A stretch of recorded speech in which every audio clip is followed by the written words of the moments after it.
What's going on, everybody? It is your boy Pitts from Pitts and Push Sports Talk Radio, Pitt Sports Zone, coming to you live through the Eye of the Tiger with Coach Bernard Clark Jr. We here. We're here. First Wednesday of every month. How you doing, Pitts? I'm good, man. It's good to see you. Good to be seen and not viewed. You know that. Listen, 100% full. So I wanted to touch base on something. Well, I kind of wanted to go backwards in part of our conversation from last month. And Okay. before we get started, I like to wish everyone, hope they had a Merry Christmas and a Happy New Year. Looking forward to 2024 and the blessings that come with it. Yes, absolutely. No doubt about it. And for those folks out there that's saying Happy New Year's, it's Happy New Year. It's just one. Okay. Let's make sure we Right. get that right. Right. So but one thing that I wanted to kind of touch on was that we jumped ahead to the recruiting because you were out on the road and you were Yes. recruiting. But before we get to the end part, I think we kind of be remiss if we didn't touch base on some things. And that was, your freshman defensive back, Jeremiah Jackson, being named the Big South OVC co-defensive freshman of the year. That's big. Yes. Congratulations. Yeah, Jamarian Jackson. And unfortunately, he hopped in the portal. But, that's how it works sometimes. Oh, wow. That's how it works sometimes. Yeah, you know what? He felt like he had a better opportunity for himself out there. And I'm not one of those coaches that get into, get my panties in a bunch because a young man decides to leave. He felt like he was doing the best thing for him. And, right now, I think he signed with Akron, if I'm not mistaken. That was his whole thing. He wanted to leave FCS and see if he can go FBS. And that's what he's doing right now. So that's where he is. Well, good luck to you, young man. And, and congratulations again on an outstanding achievement. And then additionally, you had wide receiver Noah Robinson, Chase Jackson were named first team all conference, and Luke Batowski was named Bedevsky. Don't worry about it. You got it. Just was Luke named B. Luke B. Good. and he was named to the all academic team. If you could just talk about those three gentlemen as well and the achievements that they have accomplished. Well, the great thing about Noah, Noah transferred to us from ODU. He didn't get the opportunity he wanted there, but he got here and he played extremely well for us. In the spring, we saw some things, but we weren't 100% sure because the young man plays well in practice. It's okay to play well in practice, but when he got into the game and he did some things in the game that, we were really, really happy for and really shocked by when he got in the game. But my first thought was, I don't know if there's 6 guys better than him at ODU, but there might be. I just know he was an outstanding player for us and did a great job. I think he led the conference in receptions and also in yards, if I'm not mistaken. I mean, he'd been in the top 10 in the nation as far as some of the things that he did on that field. And Chase Jackson, another young man we got in who was a senior transfer from us from Eastern Michigan.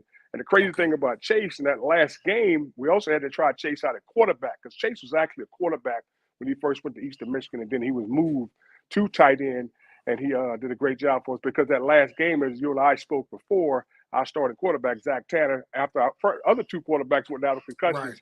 Zach had a swollen knee. So it was one time, matter of fact, Chase threw a pass to Noah in that game against Eastern Illinois because we had him at quarterback for a brief play or two. So it's a situation. He came in and did a great job for us. And his leadership was probably more prevalent than anything else, that came through, and he was real strong for us in that category. And Luke has been with us since day one. Luke got here with us in 2021, if I'm not mistaken. He played 4 games as a freshman, but we were able to redshirt him because of the rules we have with freshmen. And so he's been able to get those years under his belt, and he played all games last year in 22 and all the games this year. Got hurt a couple of games. So he's that veteran, and he's also that leader that we need. And as you can see, extremely smart. When he's at that center position, you lose a lot. So when he went down, we talked about it. The freshman that we put in, he did a good job, but he wasn't Luke. Luke was that guy who could, knew exactly who was coming, calling out the blitzes, calling out the Mike linebacker, calling out the Will linebacker. And he was the leader on that field as well as he's been a leader in the classroom for us for the last 2 years. Let's talk about the move back to the Northeastern Conference from the Big South. Is that a positive or a negative? It's a positive, and I really think it's a positive because you and I have spoken before where we're in a situation when you join another conference, but you don't have the finances in order to keep up with that conference, it's a little bit tougher for you or anything else. And it was a situation when we first went into the Big South, we thought some things were going to be able to make a change, and we thought some things were going to happen that didn't happen. So for the Northeast to come back to us and ask us to come back in, I think it's a great positive for us and a great choice for us, because now we've not only with the traveling involved, because remember last year you and I spoke with us doing the Southeast Missouri game was a 2-day bus ride. I think it was a 14-hour trip coming back from there. Thankfully we won the game, which was a great thing. Now the trips are a little easier. But the one thing I love about it is we're able to go against the team downtown. We don't like to say their names. You know exactly what I'm talking about, the team downtown, in downtown Pittsburgh. That rivalry is going to be special for us, because when we were in the NEC in 2019 and in 2018 when I first got here, I saw just a little bit of what that rivalry is all about. In 18, we went over there to play, and they won the game. And in 19, when they came to play us, and we won the game. So that rivalry is really there. So I'm really excited about that also. So let's talk about some of the schools in the Northeastern Conference, right? You got St. Francis, you got that school that we don't want to name. You got you got Merrimack, you got Stonehill, Long Island, Wagner, Sacred Heart, and Central Connecticut. Yes. And are there any positives that you could take away from the battle and the contest and the way that your team fought in the games in the Big South that you look as positives for you going back to the Northeastern Conference in regards just to the competition to play? Because when you talk about, the scholarships and the recruiting, that matters, right? So now you're playing a team that the schools that are their availability to reach is further than what yours may be. And now it's like you're back into a not just a familiar surroundings, but a level playing field. Yeah. Does that give you an advantage coming from the Big South, or do you look at any advantages that you may have from going from playing against those teams now going back to the Northeastern Conference? Only thing I think that helped us pitch more than anything else is, I guess, the guys we were looking at recruiting when we were there. We're still looking at those guys. Those are the guys we're trying to get here. And we feel like we can get those guys here now, as opposed to before we weren't 100% sure because we hadn't broadened our horizons in that area because we had just been in the NEC. But going into the Big South and realizing the competition that we're facing, now we went after some bigger names and some bigger guys and we're able to get them. We feel like, you know what, we can still get those guys. Because now, because of what you just said, because of the level playing field and being in a situation where we can compete every year for the conference championship, and that's what we're trying to do here, because it goes back to the level playing field. Those are things that we're trying to do. That's what's going to help us get the recruits in that we need. So more excited about that than anything else. Not so much, these teams are still good. That's what people fail to understand. College football is still college football, and that rivalry with the team in downtown is going to be a huge rivalry no matter what the situation may be. But we're excited about those things. I think it puts our guys in a good light. I think our guys are excited about it. Forgive me if I forget later on in broadcast if I happen to slip that team's name, because it's funny because my dad actually went to that school and played for that team. He was quarterback for that team. And I'm sure he was excited about it, but we don't mention the team downtown. We just call them the team downtown. Now, when I was in the Big South, talked about them all the time. I would mention their name all the time, but now we're back to being a rival. We can't really talk about them. And that team a little bit further down in Johnstown. We don't like to mention their name too much either. Oh, okay. I got you. So when we go back to last year, right, and we look at the way last year unfolded, what are the takeaways? What are some of the positives that you take away from last year and say, well, we didn't finish how we wanted to, but we did this? Well, the great thing, and I think you and I saw it, that Southeast Missouri game to me was a turning point for our team. Absolutely. Because our team realized that we could compete in the Big South against some of the best. At that time, that team was undefeated in the conference. At that time, that team was the reigning champs of the conference. And for us to go in there as 30-point underdogs and win that game because our guys believed in each other. It wasn't so much, and after the game, I told the coaches, I say, guys, it's the coaching, but it's not the coaching. It's the coaching, but it's not the coaching. It was more that our guys believed in our game plan. Our guys believed in one another, and they believed in what the coaches were telling them. And that's what I think is the positive thing about us being able to beat that team and win that game against that team, because now that we're going back into the Northeast Conference, our guys understand it's the coaching, but it's not the coaching. We must believe in each other. We must rely on one another. We must push and pull in order to win football games. And I think that's what helped us by being in the Big South, knowing that okay, we're a little outnumbered when it comes to scholarships, but we got to make sure we're relying on each other and believing in one another in order to win these football games. Tell me some things that, we did the positives. Now, what are some things that you say, hey, we did this, but this is something we don't want to carry over into next football season? Well, one thing that you can't prevent, we don't want the injuries to carry over more than Absolutely. anything else. And the other thing, we want the freshmen to be ready when they get on the field.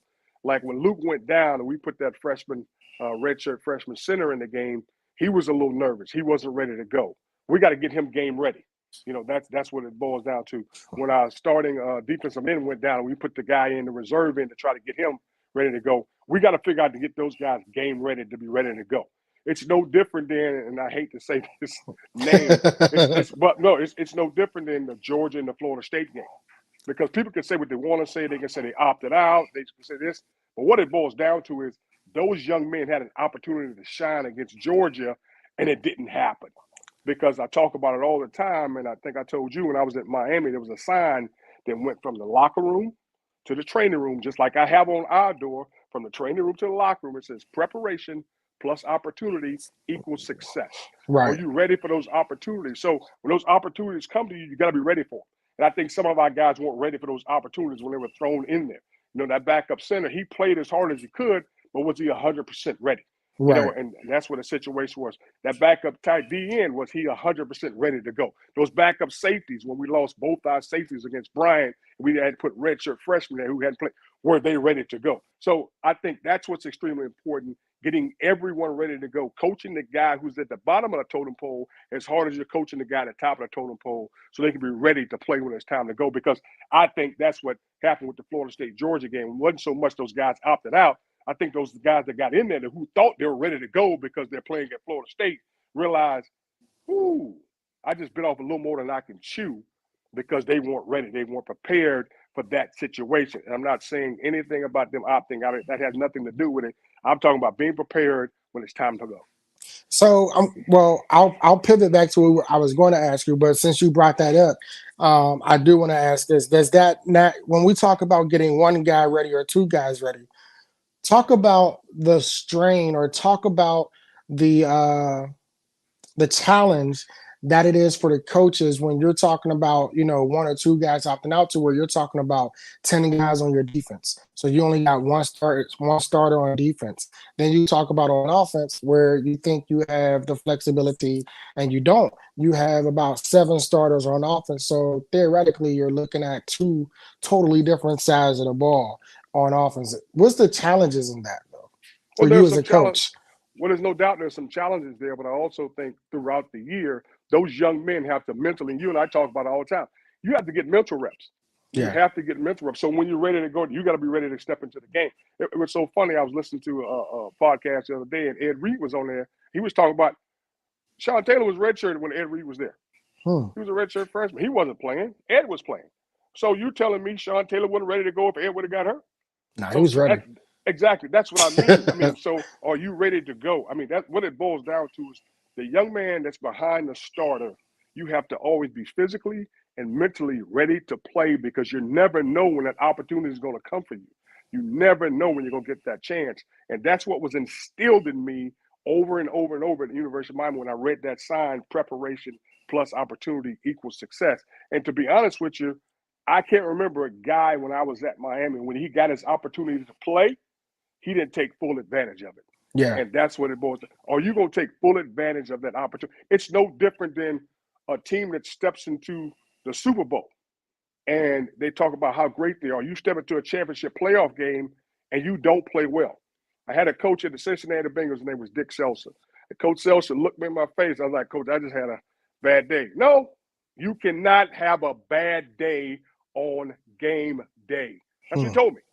You cannot have a bad day. No, I can't. I did this wrong. I did that wrong. No, you can't have a bad day on game day. That ain't how it works. That's why you prepare your mind and your body to get ready to go on game day. On game day, you can't make mistakes. When people say, oh, you just had a bad game, you can't. I don't want to hear. If you're as dominant as you think you are, if you're as good as you think you are on game day, you can't have a bad day. That's all it boils down to, especially when you're playing top competition, Yeah. to where you've talked about how great you are. You've told the coaches, I should be starting. You've told the coaches, why am I not getting enough reps? And then you step into the lineup and you don't get it done. Now you're upset when the coach decides to put someone else in front of you because you didn't get it done on game day. Absolutely. And when we talk about, you know, game ready and players being game day ready, it takes us back to the recruiting trail, right? And it takes us back to the portal. And one of the things that you said and Coach Hugh Jackson said as well was that the bonus is that you're getting game day ready. You know that these players in the portal are game day ready, right? Because they've been in action. And then when you talk about the way it takes away from high school scholarships, right? Because when you give a guy in the portal a scholarship, that is essentially, a guy in high school, that's a scholarship that they may not be able to get because at that moment you're taking game day ready athletes versus those that you would have to see if they even fit and try to get them game day ready. And can you just take us back to how did the trail end for you guys when it came to recruiting and you being out there? How did you fare in the signings? Did you lose a lot? Did you gain a lot? We didn't. I felt like we didn't. We signed the guys we wanted to sign, and be totally honest with you, Pitt, we probably signed more high school guys on the first signing day than we signed transfers. We signed Okay. 4 high school guys, and we feel good about those high school guys because again, even though we're in a situation where we're trying to get more transfers and all that stuff, we also need to build for the future because the last thing you want to do is bring in a 1-year guy, 1-year guy, 1-year guy, 1-year guy. You want to bring in those high school guys who you feel like they have 4 years. Now, those high school guys may come in and be dominant in 2 years, and then they may go in the transfer portal. Right. So you got to try to fix that gap as best you can. So we signed about 4 high school guys in December, but we're looking to have a big signing day on coming in February, and we feel good about the transfers we have coming in. We have a big recruiting weekend this weekend. We're bringing in about 10 guys, about 10 transfers, trying to get those guys ready to go. And the thing that we're looking for, we got to look for we got to build from up front. That's what we're looking at. We're looking at O-line and D-line, and everybody talks about it, but you got to build from the front back.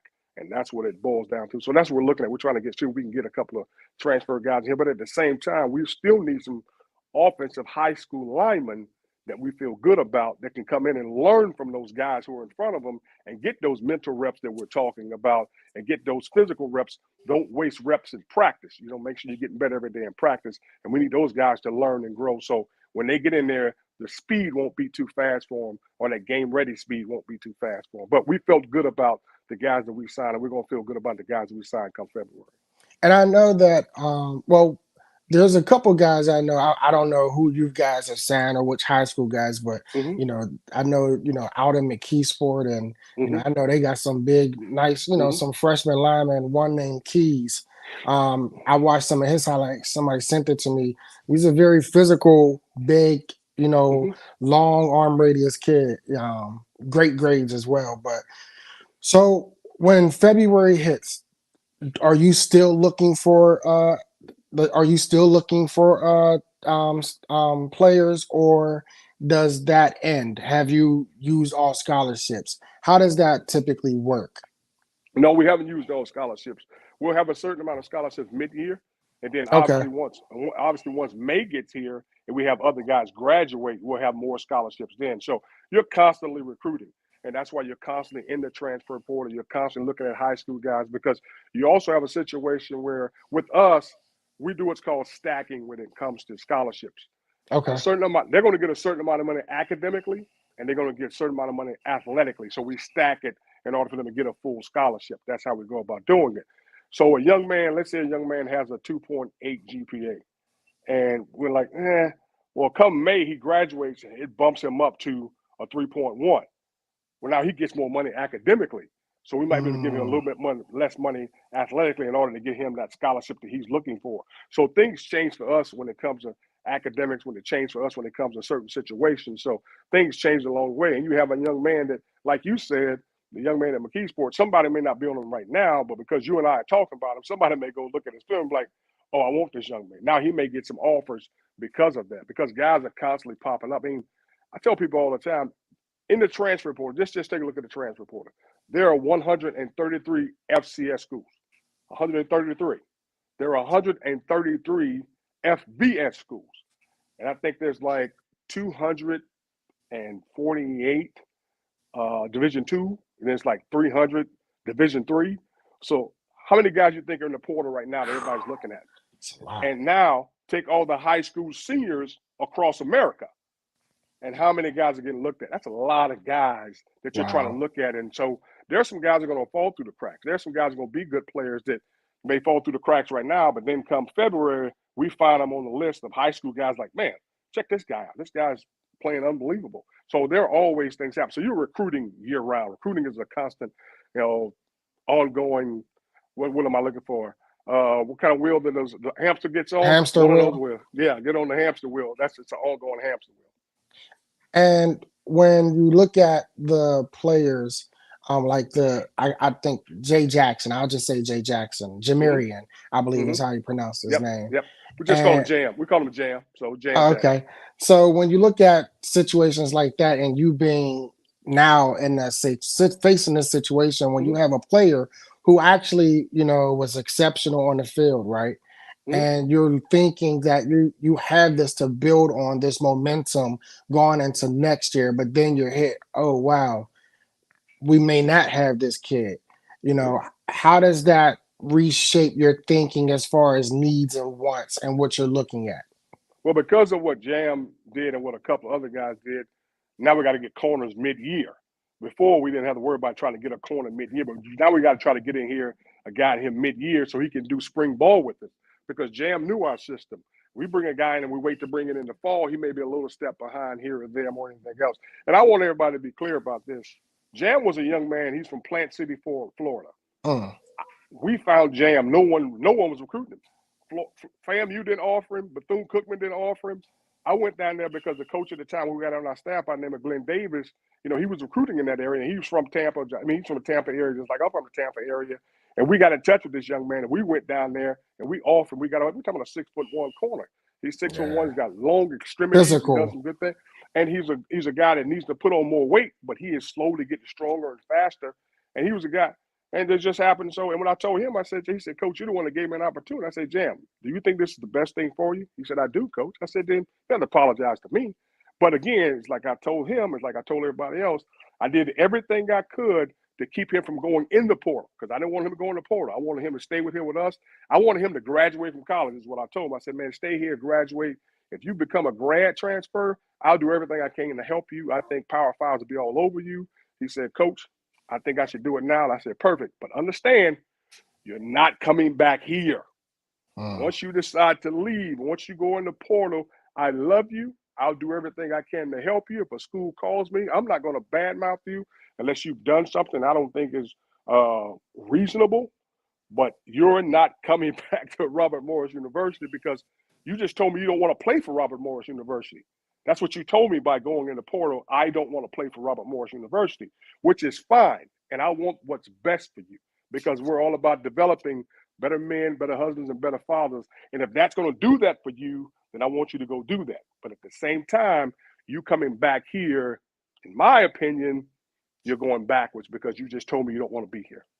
And how would that look amongst other teammates if a player did go into the portal and return back? How would you feel being that teammate? I'm not 100% sure, but I did it 2 years ago, and it didn't fare well for me as a coach. And the only reason I did it is because at the time, the position that I brought back, we had lost 3 other guys to injury and academics and some other stuff. So I let a young man come back out of the portal and come back on the team, and it didn't fare well because he was injured and didn't play the entire year. So then I brought him back for no reason. He was just on scholarship doing nothing. So it's a situation. So I'm never going to go back on that again because I did it before when I said I would never do it again. And when I did it, this is what happened. Because what it boils down to is our plans are not God's plans. So whatever happens, you got to make sure you're rolling with it and be smart about what you're doing. When you have players that talk about, because right now I feel that the portal is kind of like something when it comes to athletes, they look at this as an opportunity. But as I've heard from other individuals who experienced the portal, I've been advised that the portal is lonely, Oh, because it is. Because as you said, that if you have a player that leaves your program and he gets no other offers anywhere else, he can't come back here. So now he is really just left stranded. For the adults listening, this is what it's like. If you're an adult, going into the transfer portal is like quitting a job with no job in place. That's what the Mm, transfer portal is. I'm quitting my job where I am, where I have a scholarship, where I'm working out, where they're feeding me, where they're taking care of me, where coaches are nurturing me. They're getting me better. They're trying to help me become a better man, husband, and father. I'm going to quit that job, but I have no other job. I'm just hoping somebody picks me up. I'm hoping somebody asks for my resume. I'm hoping somebody looks at my highlight tape and decided they would like to talk to me. But there is no guarantees when you go in the transfer portal. Once you go in wow. there, you're in there. And that's what it's like for an adult. It's like going into the job market saying, you know what, I'm tired of this job. I can't do it anymore. But I don't Yeah. have a job lined up. I'm stepping out on faith and I'm hoping something happens for me. And sometimes it happens and sometimes it doesn't.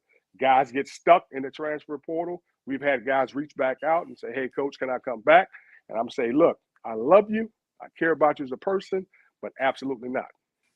That's tough, right? Because when you use that analogy, um, and say that if I go to my job and say, you know what, I don't want to be here no more, and I'm hoping and wishing that not only am I going to get something, but something better. Yes. Mm-hmm. Is one thing Absolutely. to quit something and not and and not move forward. You actually go backwards. And that's the other scary part for us as this transfer. I talk to coaches all the time, especially my coaches. If there's a guy, let's say a guy jumps in the portal at Robert Morris University, he's expecting to go to Akron. He's expecting to go to Tulsa. He's expecting to go to a Power Five school. But let's say another FCS calls him. Is he going to be a disgruntled employee because he didn't get what he wants?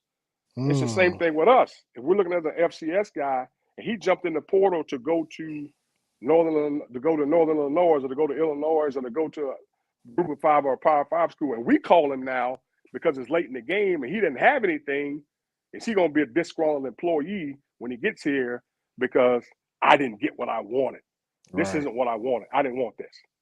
Because right, we've experienced that with some of the guys that have been at FCS program. We brought them here, and they're so disgruntled. They're like, you know, I didn't want this. I wanted something bigger. It didn't happen. So it's like you said, it's not just quitting a job. It's quitting a job to get a better job, and it doesn't come through for me. So now I got to go back to the same level of a job that I yeah, was at before, but now it's in a different company. I don't have the tenure there. I don't have the years there. I don't have the experience. I don't have the notoriety. I don't have the familiar atmosphere. I don't have any of that, but I'm at the same level. So how do I go into the next job? So that's important to me. Also, how is that young man going to perceive us when he gets here? Is he going to perceive us as a disgruntled employee and he's upset, or is he going to come here and work just as hard as he worked before? and it's crazy because I started thinking about something that I said early when I talked about the kid Keys, the Mm-hmm. lineman from Mm-hmm. the Key Sport, Yes. and you said that now that I mentioned him, other people may now start looking at his Mm-hmm. tape or looking him up. How often is it that individuals contact you personally and say, hey, you might want to check out this kid? A lot. I mean, I got so many friends of mine. I got friends that are in the sport. I got friends that aren't in the sport. Say, hey, you want to check this guy out? Check this guy out. And the thing about it is, I always tell my friends, it isn't that I don't think he's good or this or that. He may not fit what we do. That's all it is. It really has nothing to do with him being a good player, and he just may not be good. And Right. it's tough. It's tough sometimes when dads call you, especially athletic dads and dads that played the game. Hey, I want you to look at my son, and his son may not be that good. Yeah. And it's hard to say, hey, man, he just ain't that good. He can't play at this level. What you Yeah. mean he can't play at that level? Well, he could probably play at this level, but he can't play at this level. And I tell people all the time, I may be totally wrong about your son right now. Your son may play 15 years in the NFL, but what I'm looking at on film right now is not Yeah. good enough to play here. And that's all it is. Well, coach, this has been another successful one, man. It's Hey, crazy. man. Hey, Huh. I I can't thought we wait to I thought we are I, gonna need more time. We're gonna I definitely need more time. I can't wait till we get back to our 3 days, our three days a week. Yeah, But ain't I no look doubt. forward to it, man. Every first Wednesday of each month, you can catch me and coach. live at 7:30. It's going down. Coach, as you know, I appreciate you for all that, you're taking Let's time to sit go, with me. Bobby Moore. Your boy Pitts from Pitts and Push Sports Talk Radio, Pitt Sports Zone, live on Bowie TV, Comcast Channel 77, Verizon Channel 11. Enjoy the rest of your week. Be safe. Much love.